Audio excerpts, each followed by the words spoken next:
One other thing that as we just wait a couple more minutes for people to join, it would be great if you could have pen or pencil and paper handy, going old school with one piece of what we'll be doing today. So if you don't have that at your fingertips, it'd be great to just pick it up before we start, for an activity we'll do later on.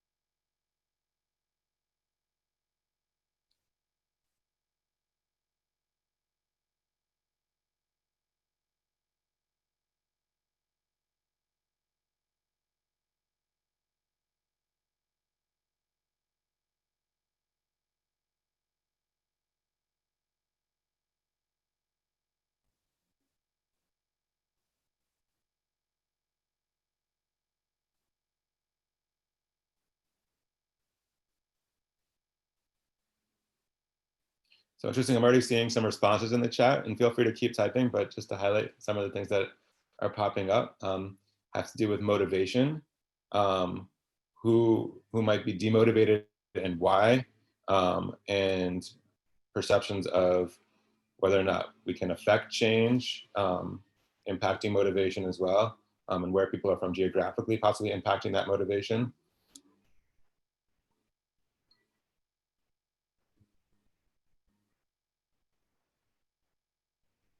And I'm sorry, there's a lot of noise right outside my window, so I'm actually gonna go on mute for a minute.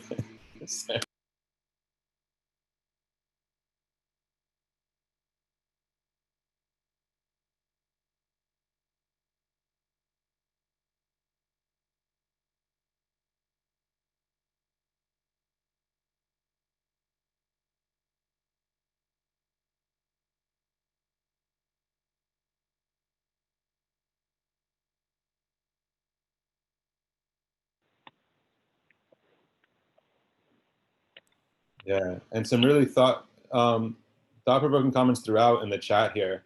Some of these ideas around cognitive biases, logical fallacies being barriers um, to climate change leadership, engaging students in climate change leadership. That's really important, something we'll be talking about later today. And that actually came up in a lot of the feedback from the last webinar that we did, people thinking about some of the barriers to this work. So that's actually why a lot of what we'll be doing today is really building from what we learned in the feedback from participants last time.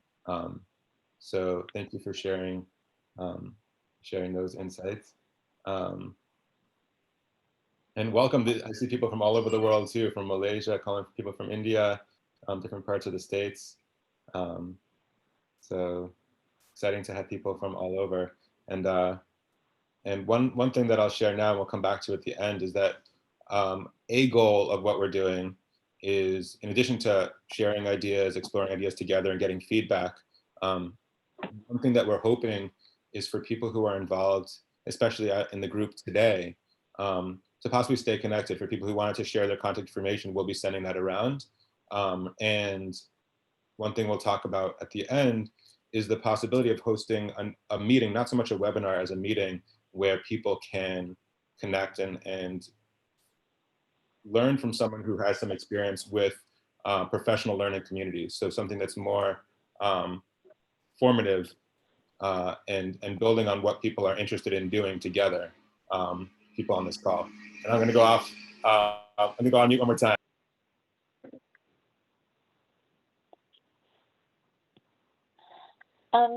David, I think that like in the chat that we have a lot of the, actually almost all our participants have written some of the psychological or sociological barriers. And I think that, should we now move on to the agenda? Yes, I think so. And I just apologize for the noise in the background. I think there's a lawnmower going back and forth, the neighbors. But I'll try to talk loud. If you can't hear me, just feel free to unmute and let me know. So you're just fine. Okay, great. So in terms of what we're gonna cover today, we're actually gonna start off with kind of an analysis of some of these challenges in teaching climate change. And then we're going to do a deep dive into the defining problems part of the curriculum. So when we think about what the curriculum that we've built is all about, it kind of goes through these different steps with students. So they're learning about climate change as they're applying kind of these processes of policy analysis, where they start really getting the framework for inquiry, then defining problems, gathering evidence, generating solutions, and then drawing some conclusions about the way forward, and then translating those solutions into communicating and acting. So we're focused today on the defining problems. And what we're really hoping to do in our time together is to really think about how this applies to our own context. That's again something that really builds from the feedback we got from the last webinars, that people are really interested in thinking about how what we're talking about together could apply in different contexts. So that's something that will introduce a template that can be useful in thinking through those questions, and then we'll have a lot of discussion in breakout rooms. So that's kind of the agenda for today. That's the third part, the discussion. And right now, we'll just jump right in with the first part, which is really thinking through some of what's already come up in the chat around challenges to engaging in climate change leadership and education around climate change. So I'll turn it over to Don.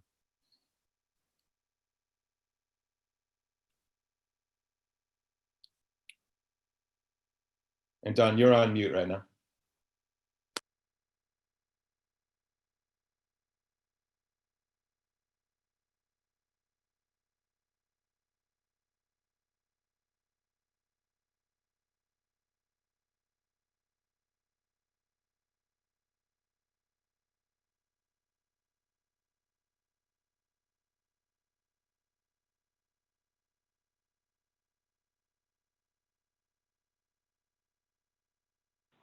Sorry, Don, you're on mute right now.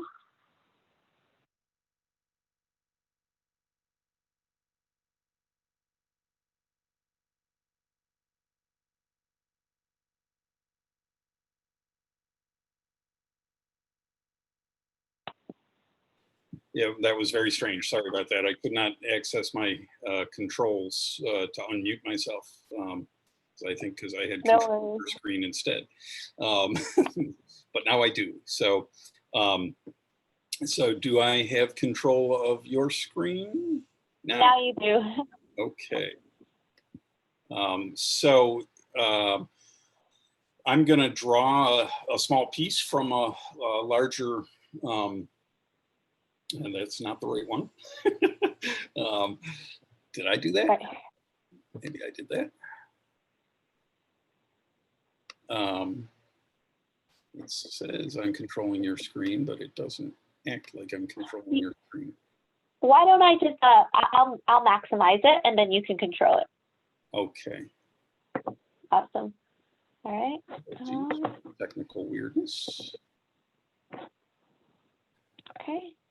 All right, here, I think we are good to go. You can control it now. Yes, okay. So I'm drawing from a different presentation, an hour-long presentation called The Obstacles Are Largely the Same on Climate Change and School Reform.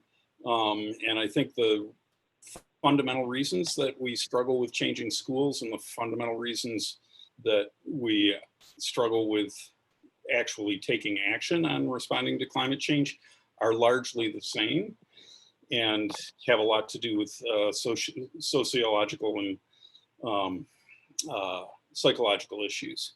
And a piece of that is how people change their minds and hearts on certain things. And I want you to think about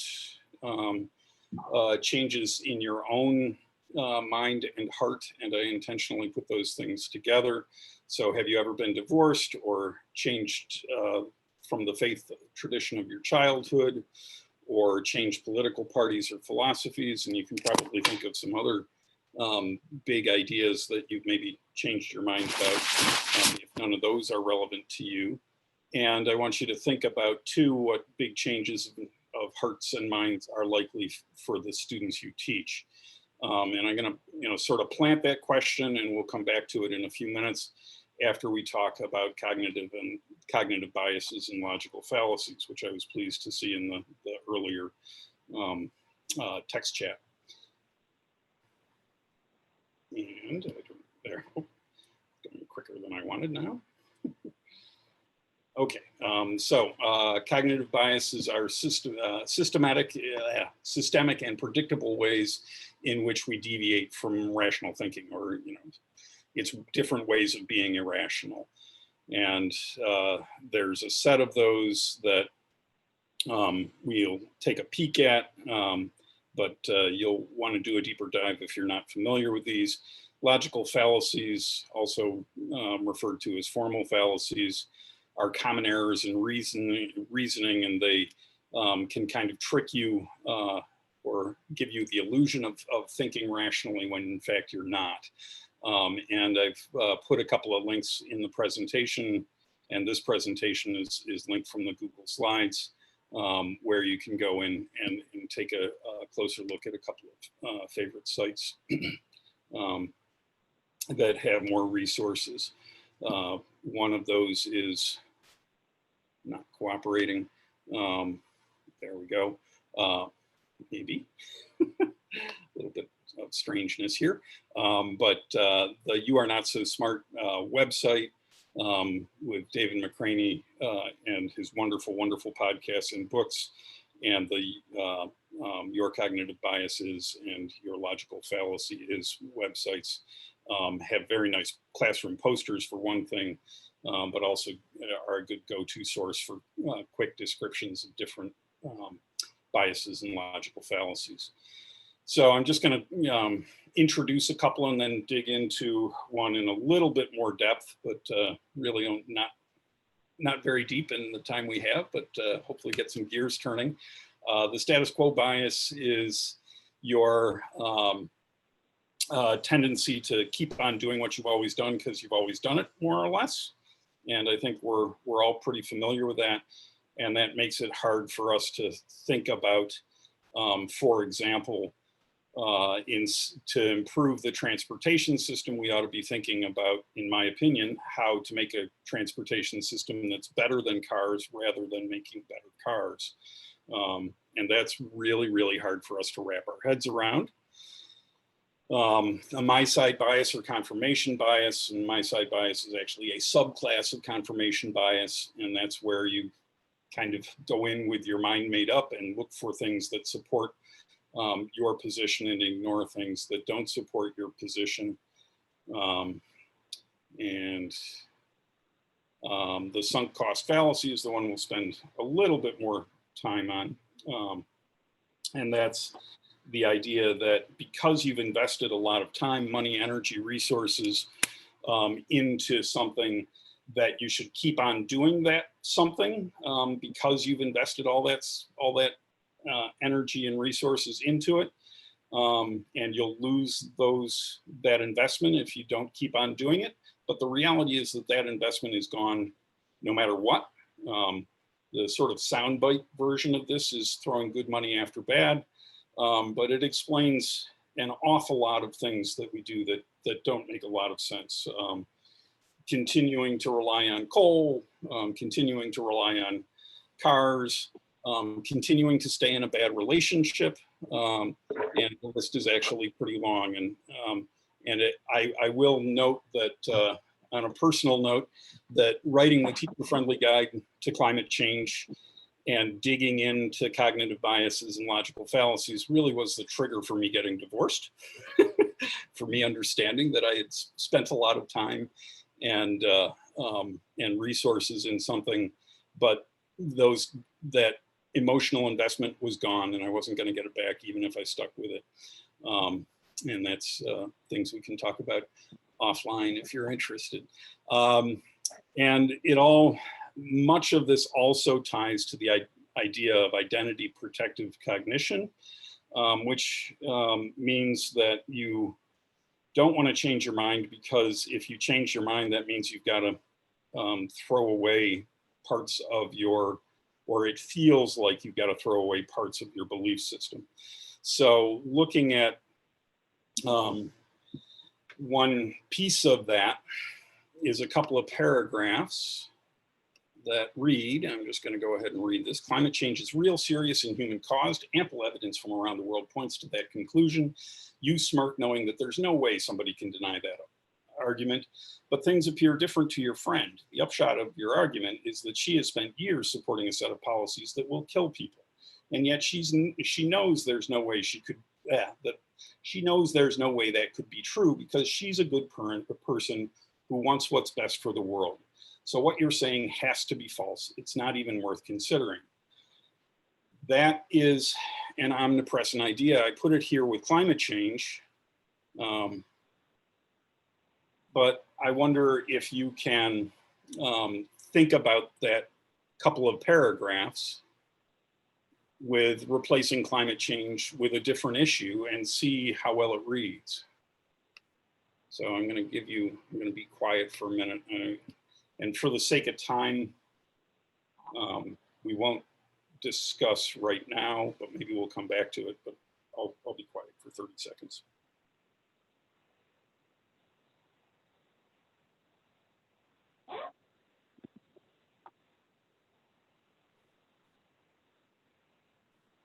And maybe I will ask for you to either shout out or type into the text a different phrase that works instead of climate change in that couple of paragraphs.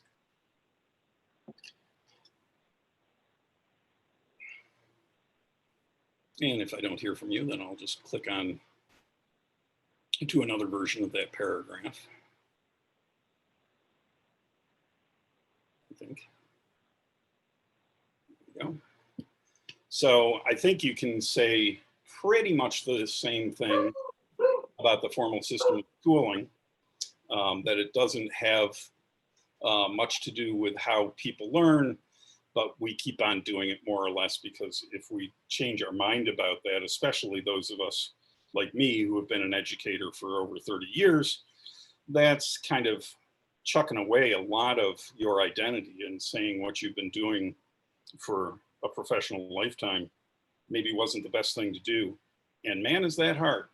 And in a lot of ways, it's akin to a divorce. It's moving away from the community that supported you. And I saw somebody put into the chat institutional racism as an example.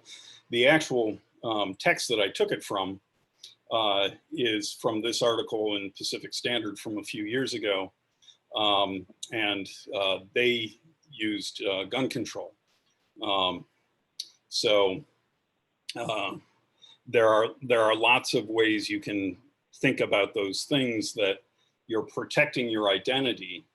And if you're changing your mind on those big things, that's really stressful and really hard and takes a long time typically, and is not from just one conversation.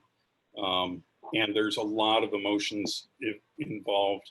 We tend to think about anger and sometimes despair about the future of the world. But both of those things are really the tip of the iceberg for the emotional pieces here. When you change your mind about something at the core of your worldview, that's akin to divorce. You're divorcing yourself from your identity and your community, or at least from your community's way of seeing the world, and you're changing what you call yourself, and that does not typically come easy and may well hurt like hell for a long, long time. Also, it's important to recognize that understanding is not a choice. None of this stuff related to cognitive biases and logical fallacies are actually grounded in intelligence, though we're tempted to see it as other people being stupid, and maybe they're making stupid choices, but they themselves are generally not stupid, and using terminology like that is usually not helpful. So understanding is not a choice, though choices can influence what you understand or what you come to understand. And if it were up to me, I would not choose to believe that society is in serious danger because humans have changed the atmospheric chemistry enough so that the climate in which society and agriculture arose is changing substantially. And I would not choose to believe that the structure of schools is largely uninformed and counter to what research indicates about how people learn. And there's a lot more to say about that. And I think maybe we can do 2 or 3 minutes of thought on that. If people want to chime in, and the group, I think, is small enough that you can unmute yourself and speak. And think back to that question about big ideas you've changed your own mind about. And I assume that people have changed their minds on big things. I want to just come back to one of the questions we started with at the last webinar around inquiry and the purpose of, I don't know if it was discussion, the purpose was to create understanding, not to persuade. And I responded that I know that is the purpose and I value it, but in this context, what is fact and what is opinion, in the sense that I don't know whether it was Wisconsin, some state a year or so ago was trying to put inquiry into the climate change curriculum of the science state standards. And it was somebody who absolutely was a climate change denier. Yep. And they said, let's inquire, isn't that the best way of learning? And luckily it didn't get into their standards to deny climate change, but by calling it an inquiry, it left it open to decide. So I'm kind of perplexed about that in terms of this idea of understanding and what's fact and what's given, and how do we bring discussion to that? Yeah, that's a great comment, Cindy. And if you want to keep track of that sort of thing, then the National Center for Science Education tracks those kinds of legislative proposals at the state level for impeding the instruction around both climate and evolution. And there are some sneaky ways, some sneaky phrasings that have become pretty common about using critical thinking, phrased in kind of interesting ways so that it is really intended to present a false dichotomy of, that's not the right word, trying to provide an opportunity to argue about climate change, the reality of climate change, when that's really not an appropriate argument to have. A false balance is the phrase I was looking for, between, you know, the overwhelming much more than 97% of climate scientists agree that climate change is real, human caused, and we can do things to make it less bad. And much less than 3% say that's not the case. And yet people want to do this false balance of providing these two sides of the discussion. And that's really not appropriate. There is also linked from the slides a set of rules of thumb for talking about controversial issues that digs into that some more. Maybe one more question, and then we need to move on to the next piece.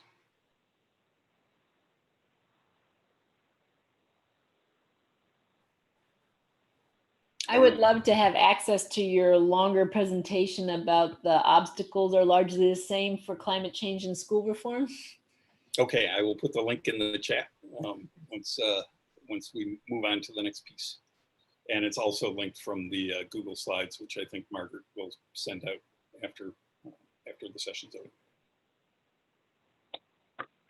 Awesome. I'm going to take back the control and then actually I'll hand the control to, I guess, sorry, 1 second, to David to kind of transition into what Ingrid will be doing. I wanted to share, yeah. I wanted to share one other piece that really came up in the chat earlier too, which is this idea that students might feel like hopeless, which is another huge barrier to engaging with climate change and taking on leadership. And some of that is specific to the issue of climate change, and some of that is actually partly being a young person in society that might tell you that no, your voice doesn't really matter, or you really can't have an impact. And I was recently studying the factors that sustain civic engagement among youth, and how schools play into that and could support it. And some of those factors include really making sure that students have space to voice opposing views. And this, I think it ties into what Cindy was saying before too. How do you have a culture of questioning? And what I would tell students sometimes when I was teaching, I used to teach social studies, I taught for 7 years. And students would sometimes say, okay, so we shouldn't trust anything. Are you telling us not to trust anything? And I would say, no, the point is not to say not to trust anything, is to say that you should engage in a really thoughtful process of analyzing credibility. And how do you do that? How do you teach those skills?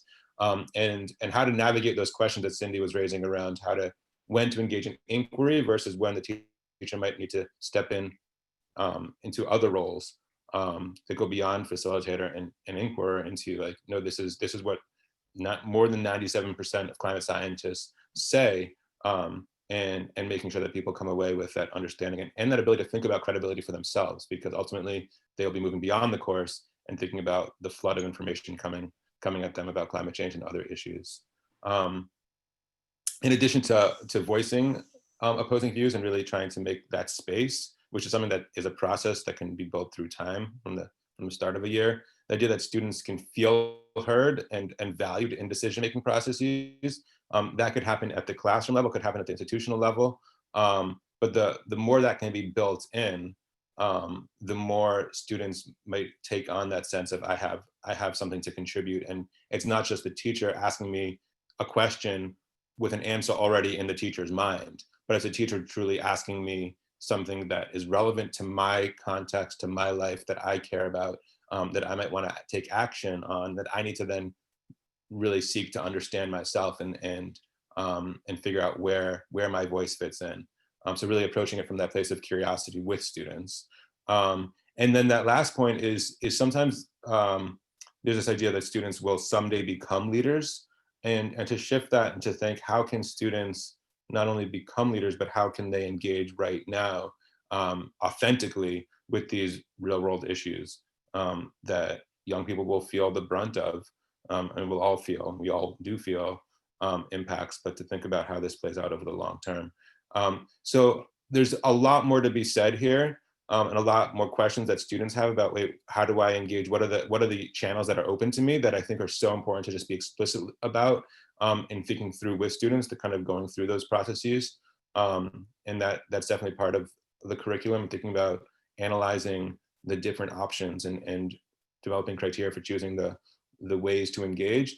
I'm going to leave it there for now, though, just to make sure we have time for discussion. And I want to pass it on to. Can I add something first? Yes, Mira. I just think that in addition to focusing on those 4 things, that the only data I have to go on is my experience teaching basically a semester long plus class about climate change for the last 4 years or 5 years. And I think that part of what makes it so discouraging to the students is that I was following a structure where basically we learned all about the science of the problem. And then later on, we get to what are the politics and technology of the solution. And I think that it's so discouraging. I mean, that what is happening is very serious, and it does have huge implications for our current lives and our lives in the future. And I think that so the reason that I want to switch to actually using your curriculum for the next year is that it seems like the projects about doing something are integrated from the beginning. And I think that the idea that there are things that we can do about this just needs to be in there from the very beginning. Someone else said that in the chat about teaching about solutions. Yes, definitely. Thank you for bringing that up. And I would add a couple other things that are in there that really come from the teacher-friendly guide from that Don and Ingrid are both co-authors of, are really thinking about some of the ways people have come together to address issues. The hole in the ozone layer being kind of an example, and thinking about just really hard times in history and how people have engaged and dealt with huge barriers to change and adversity. And so, yeah, I completely think that what you're pointing to, Mira, is absolutely right. You don't just leave it to the end, but kind of build it in throughout. So thank you for bringing that up. And yes, Ingrid, I'm gonna pass it on to you. And Margaret, we just wanna make sure that she has control over the Yeah, let me quickly just do that before giving it to Ingrid, just letting you all know that like the today's focus is on defining problems, and that's why we spent the first part doing the challenges.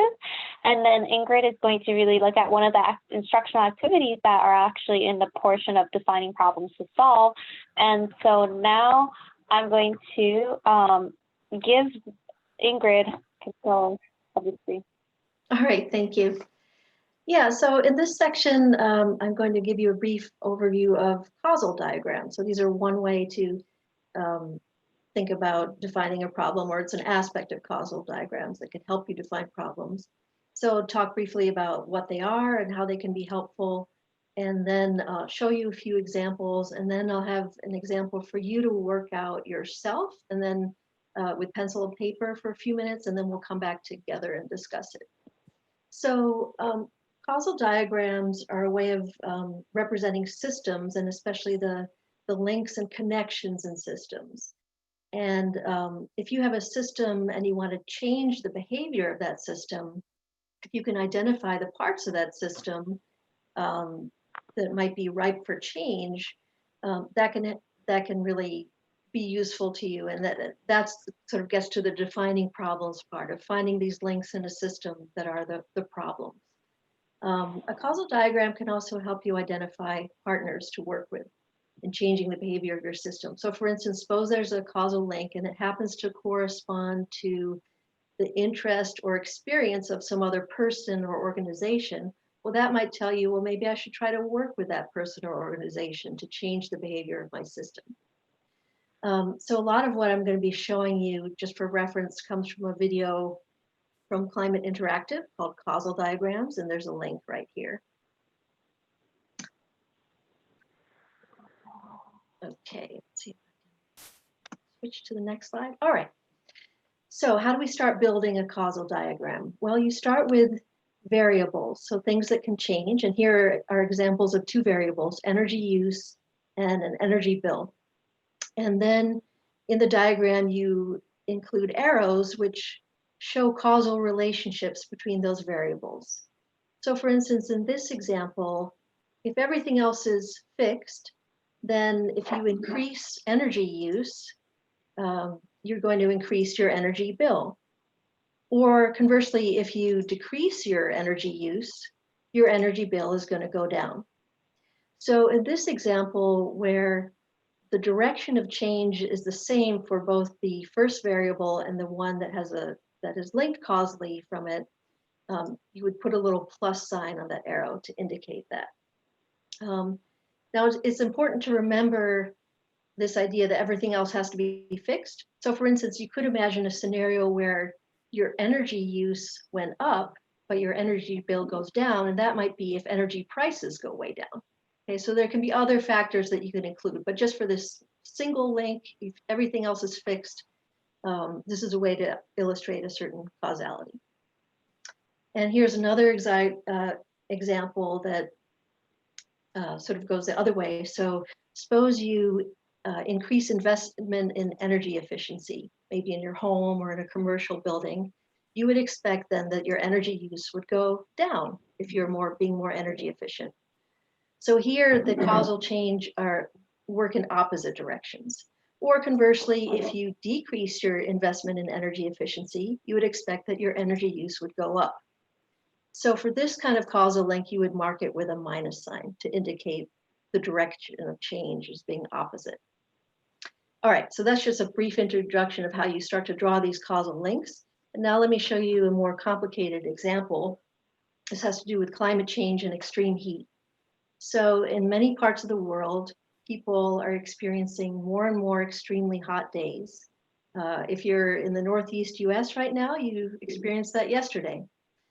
And more extreme heat leads to more discomfort, but actually more seriously, not just discomfort, but heat illness and even death. So one way to adapt to that discomfort is to use your air conditioner if you have access to air conditioning.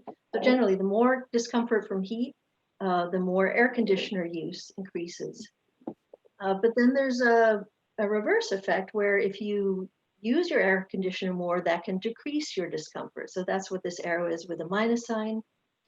And in fact, air conditioner use can save lives. So that's one small causal diagram, but there's really more to air conditioner use, another aspect of it, and that is if you increase air conditioner use, that increases electricity use. And if you increase electricity use, that increases CO2 emissions. Of course, that's with the assumption that the electricity is being generated from fossil fuel sources. But that's generally still a true assumption for the majority of electricity generation around the world today. And then back to the loop, if you increase CO2 emissions, that warms the planet further, so you get more extreme heat days. So this larger loop here is an example of a reinforcing feedback loop. And that is a problem. So you can identify, again, with this kind of causal diagram, you can identify problems, you can identify links in the diagram that might be places to start looking for solutions. All right, so now I'm going to give you an example to try on your own, also related to climate change, but this is about carbon dioxide emissions and transportation. So I've given you 5 variables, number of cars, tons of CO2 emissions per mile traveled, miles traveled per car per year, tons of CO2 emissions per year, and availability of public transportation. And what I'm going to ask you to do, again, just individually with pencil and paper, is to draw causal links from the ones I've labeled A, B, and C, so these 3 variables, to the variable D. So I want you to draw in the arrows, figure out which direction they go, and then label them either with a plus or minus, as you saw in the examples before. Then I'd like you to draw a causal link from E to C, so availability of public transportation to miles traveled per car per year. And again, so figure out which way you think the arrow goes and label it with a plus or minus. And then I'd like you to trace the logic, the causal logic from E to C to D. And when I say trace, I just mean think about it in your own mind. See if you understand the causal logic of that path that will have 2 arrows. And then finally, think about what assumptions might have gone into this diagram. Just like in the previous one about extreme heat, there was an assumption about where the electricity came from. So Margaret has set up a nice timer here for 4 minutes. So I'll ask you to work on this, just about 4 minutes, and then we'll come back and we'll talk about it. 5 minutes, but that's okay. 5 minutes, okay.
Actually, so it says we have about 2 minutes left, but I'm thinking maybe we'll wrap up in 1 minute because that'll give us some more time for some things that are remaining in this webinar.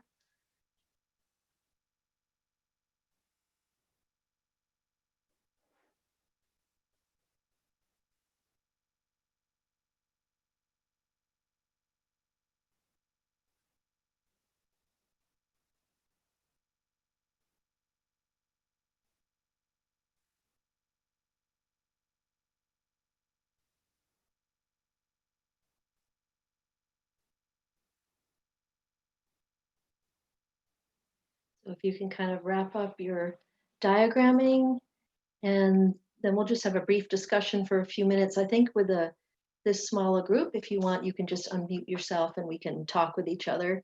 Of course, you're always welcome to type in the chat. Okay, so I'm going to go to the next slide. I can.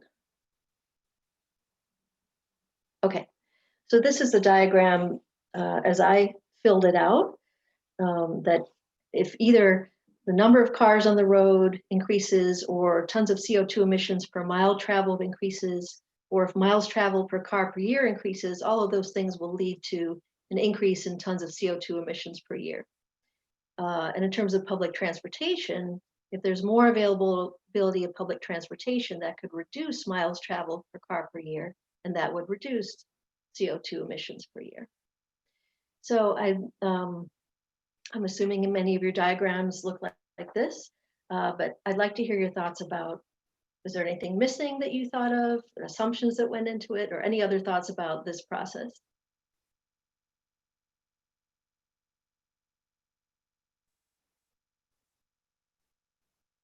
Yes, Ingrid, can I have a question, Yes. please? My friend is Farid Mohammed. It's very interesting, but I thought it's one-dimensional. And I thought that it should be like multi-dimensional. At least we should have a lattice. Because I thought like travel, we're gonna increase the CO2. So because let's say if you have a bus, you're gonna have 50% in that bus per mile. You have 50%, and you're gonna have tons of CO2 emission per mile traveled increase. Then you're gonna have miles traveled per car per year increase. Then you're gonna have tons of CO2 emission per year increase.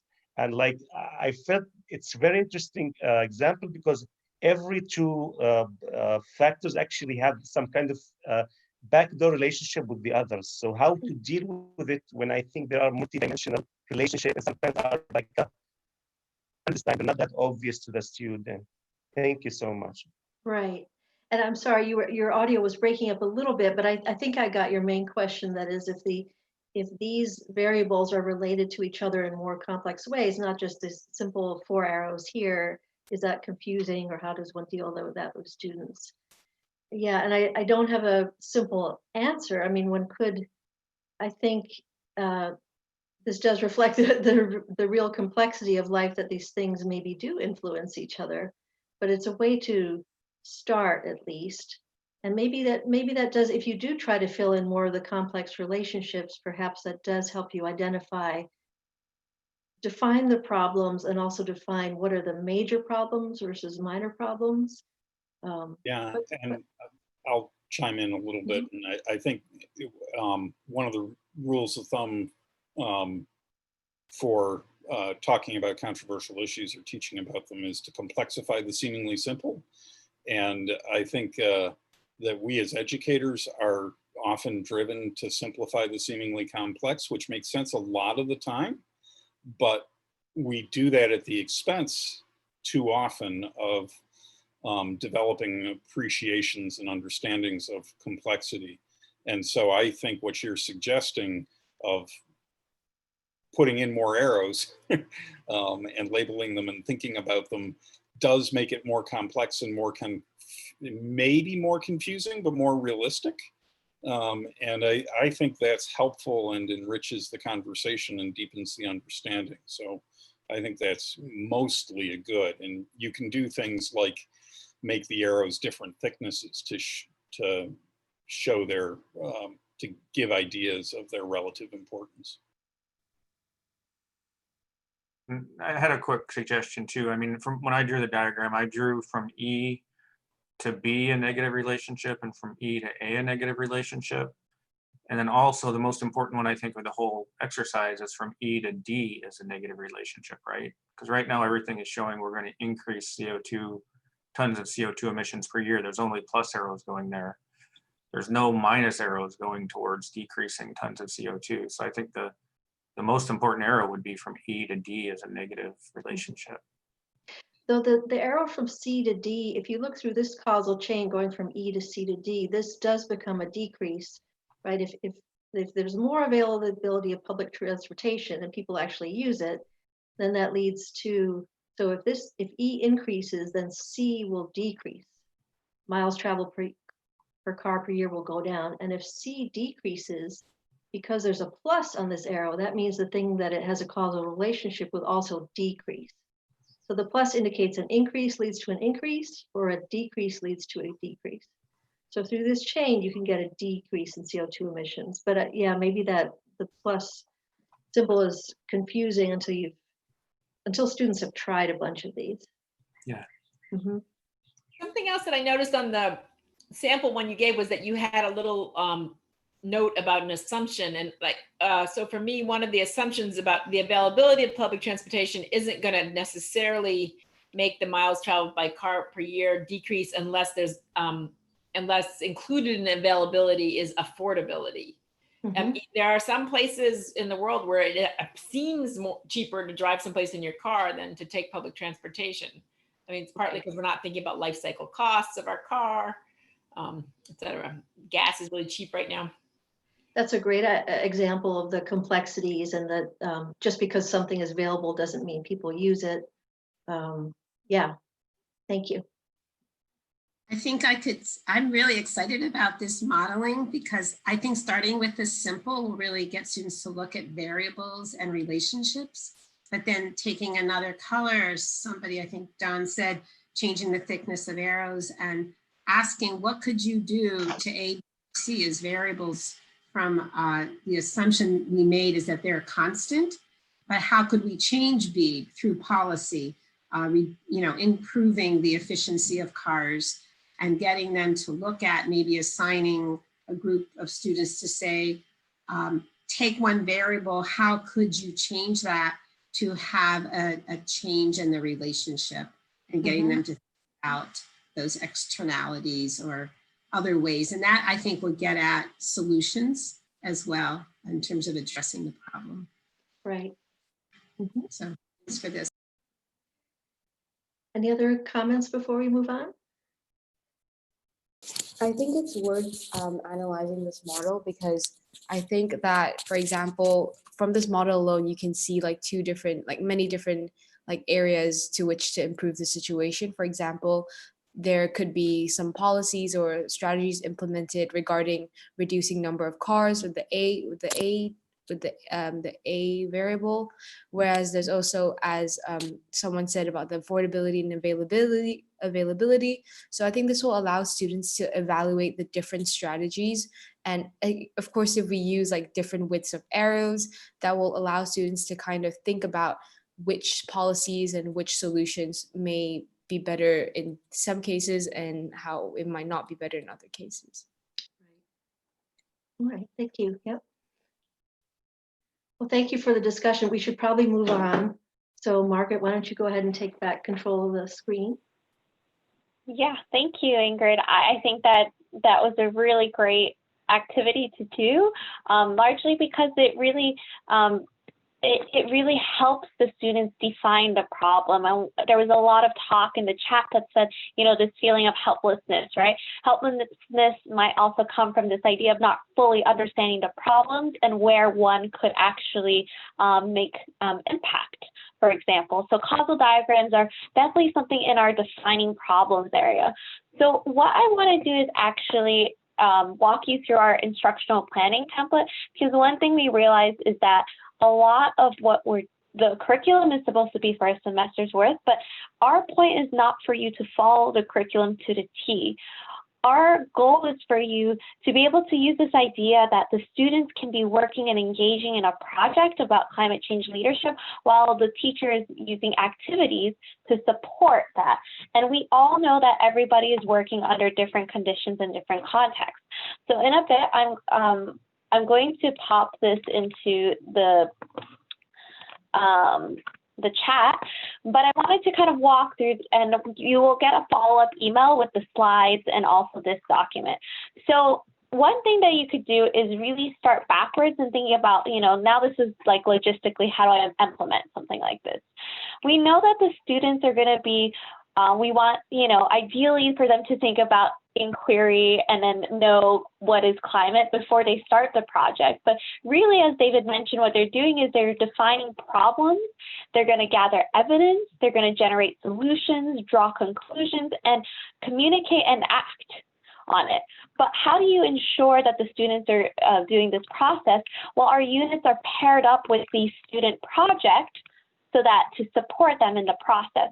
So what an educator can do is to start off with, okay, well, what is the total time I have for curriculum? I know that some teachers and educators who talk to us were like, our school, we're not ready to do a full curriculum. We don't have a semester.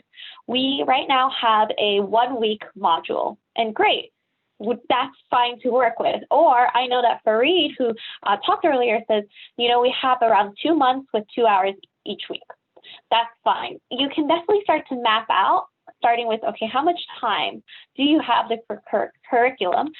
And when we're thinking about the quote unquote, the non-negotiables of what should be taught to follow our curriculum, it's mainly to have elements of each step for the students, meaning that at the very least, if you're going to do 1 week, the students should be able to go through the whole cycle. So you would kind of allocate how much time. If I have 5 weeks, maybe my first week is going to be on these two. My second week is going to be on gathering evidence, third week generating solutions, etc. But what you can do is now you can actually use our website to then plan what activities fit for you. So for example, going back to our website, you would then be able to go and click into the units and then choose what activities work. For example, creating a system was there. So that was something that you might want to do. Iceberg diagramming could be an activity. Causal diagramming, which Ingrid showed how to do, could be an activity that you do. But now it's more of like a pick and choose based on your context. And then again, there was also what Don was talking about, cognitive biases. You can also look into, where does that fit in? But we have provided a guide, but to emphasize for you to pick and choose into your context.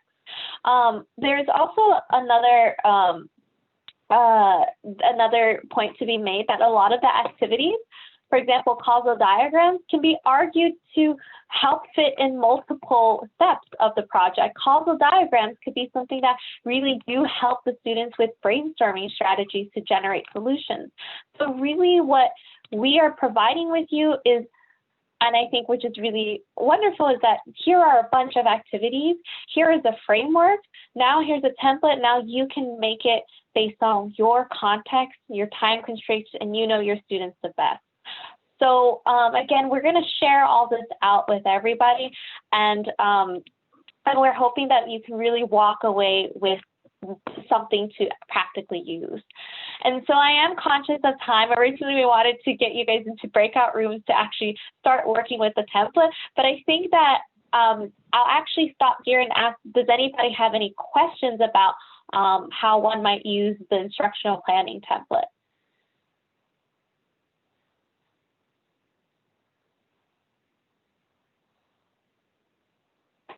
And if you have any, feel free to type out a chat or ask. But with that being said, we are really happy to have been able to present this to you. We are all very passionate about the youth being the one enabling climate change action. So again, here are our contact information, and please be in touch with any questions or ideas. Again, we'll send a follow-up email, also with the recording, slides, instructional planning template, and also Dawn's slides. Earlier in our previous webinar, we had asked it in a Google form to share contact information, and if that was okay to share with each other, we're going to send that out as well. And as David mentioned earlier, we're going to give you more insight if you want to push this further for a professional learning community. So with that being said, Dawn, would you like to say a little bit of a word of this upcoming event? Yes, so the Western New York Youth Climate Action Summit, the 4th annual, is coming up on, well, it starts on Saturday. The first 3 of these were 13-hour-long events with about 150 high school students from around Western New York. For obvious reasons, we're going to a virtual summit this year, and it's starting off with a 2-hour kickoff on Saturday afternoon, and then we'll have weekly sessions on Wednesday evenings. The Saturday kickoff is just for Western New York folks, but the Wednesday sessions will all be broadcast on YouTube Live, so you can tune in, and the schedule is linked there for those, for the whole series of things, and you can check that out. And it's an exciting program that's involving kids in making changes in their schools and communities about climate change. Thank you, Dawn. So really, we thank you for taking the time out of your day. I know we've reached, wow, we've almost perfectly reached on time. We're just a minute over, but feel free to, again, we'll send up follow-up emails with the links. Feel free to email us, and we'll be sticking around if you have any questions and if you just want to chat with us. But thank you so much. Thank you all. Thank you. And if you want to use the template now, feel free to stick around with questions about that as well.